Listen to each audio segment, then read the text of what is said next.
Hello everyone, কেমন আছো সবাই? আশা করি ভালো আছো। আমি সোমা, আমার আবারও একটা নতুন ব্লগে তোমাদের সবাইকে স্বাগত। আজ অনেক দিন পর ভয়েস ওভার করছি, আর অনেক দিন পরে কিন্তু ভিডিও দিচ্ছি, লং ভিডিও। আর আসলে আমার শরীরটা মাঝখানে খুব খারাপ ছিল, জ্বর হয়েছিল, তো তার জন্য ভিডিও করতে পারিনি, আর ভয়েস ওভারও দেওয়া হয়নি, ভিডিও করা হয়নি। তো চলো আজকের ভিডিওটা শুরু করি। এই যে দোকান থেকে এলাম, এখন বাজে প্রায় 11টা, সাড়ে 11টা।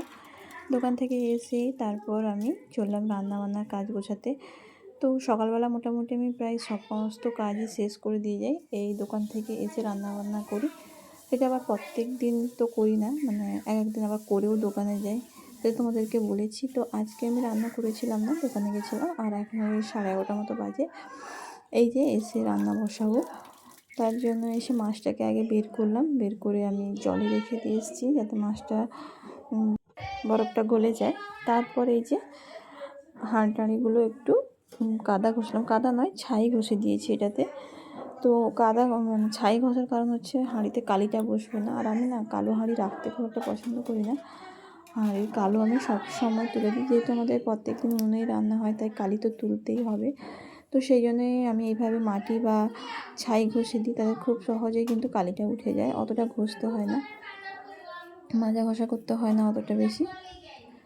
আসলে এটা পরিষ্কার রাখারই একটা টেকনিক, তাদের পরিষ্কারটাও থাকবে আর খুব সহজে পরিষ্কার করা যাবে, সেটাই হচ্ছে কথা।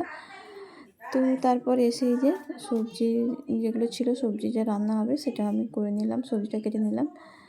তো আজকে একটু ঢ্যাঁড়স ভাজবো, আর ওই ডাঁটার যে পুঁই ডাঁটার চচ্চড়ি করবো, আর চিংড়ি মাছ আছে। তো আর তেমন কোনো মাছ নেই, আর সকালবেলা মাছও আসেনি বিক্রি করতে, আর আনা হয়নি। এই মাছটা কালকে ছিল, ওই মাছটাই।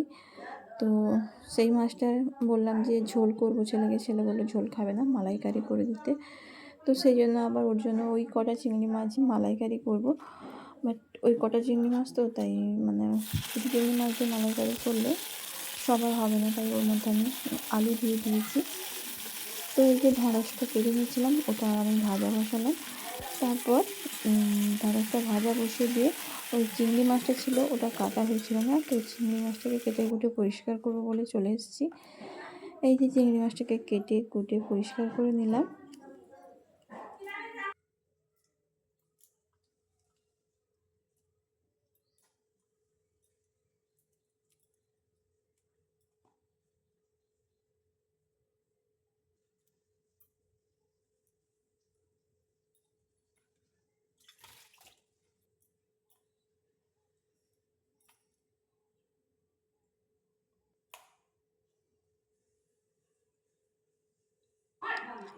তো চিংড়ি মাছটা ধুয়ে মানে একটু কাটা হয়ে গেছে, ধুয়ে পরিষ্কার করে নিয়েছি। আর এদিকে আমার প্রায় সবগুলো রান্না শেষ, শুধুমাত্র এই রান্নাটাই বাকি, মানে মালাইকারি। ওটার মধ্যে আমি আলু দিয়েছি, আর এই যে রান্নাটা বসিয়েছি মালাইকারি। তো চলো কী কী রান্না হয়েছে দেখি। এই হচ্ছে তোমার তরকারি মেনু। তারপর শ্বশুর শাশুড়ি আর ছেলে খেতে দিলাম, তারপর এই যে আমি খেতে বসছি। খাওয়া দাওয়া শেষ, এবার থালা বাসন গুছাবো।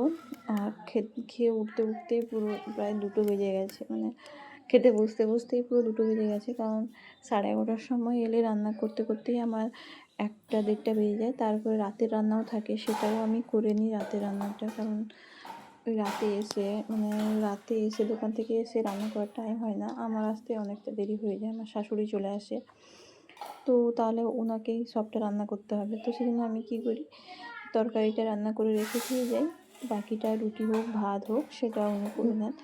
তো সেই জন্য আজকে তরকারিটা করে রেখে দিয়েছি, সবজির তরকারি, ঝিঙে আলু বা ওই পোস্ত মতো করে রেখেছি, ওটা রাতের জন্য রুটি খাওয়া হবে। আসলে দুদিক মেনটেন করতে হয়, তো তাই ভেবে চিন্তেই কাজগুলো করতে হয় যে কখন কোন কাজটা করে রাখলে তাড়াতাড়ি শেষ হয়ে যাবে। তো এই যে আমার খাওয়া দাওয়া শেষ, তারপর থালা বাসনগুলো গুছিয়ে নিয়ে গেলাম, গুছিয়ে তারপর এঁঠোটা মুছে নিয়ে তারপর আমি থালা বাসনগুলো মাজবো। তারপর গিয়ে কাজ শেষ হবে, তারপর জল ভরতে হবে, মানে অনেকটাই কাজ থেকে রেস্ট খুব একটা পাই না, মানে দোকান করার কাছ থেকে দুপুরবেলা রেস্টটা যে রোজ হয় সেরকম নয়।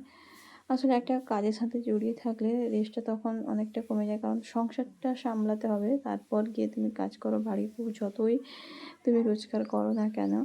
তো আগে তোমাকে কিন্তু সংসার দেখতে হবে, তারপর তোমার রোজগার।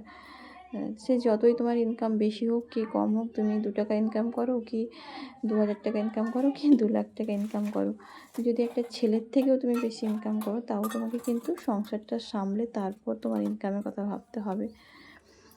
তো সেই জন্যই মানে সমস্ত কাজগুলো যেহেতু গুছিয়ে রেখে দিয়ে তারপর আমাকে দোকানের কথাটা ভাবতে হয় বা নিজের বিজনেসের কথা ভাবতে হয়। তো যাই হোক, কথা বলতে বলতে দেখো আমার কিন্তু ওদিকে এঁঠোটা মুছে হয়ে গেছে, আর এই যে বাসনটা মেজে নেবো। আর ওই বলছিলাম না, হাঁড়ি আমরা প্রত্যেক দিন মেজে দিই। এই দেখো ভাত খাওয়া শেষ, এবার হাঁড়িটা নিয়ে চলে এসেছি। এবার কালিটা কিন্তু খুব তাড়াতাড়ি উঠে যাবে এইভাবে রাখলে, মানে ওই ছাইটা ঘষে দিয়েছি বলে।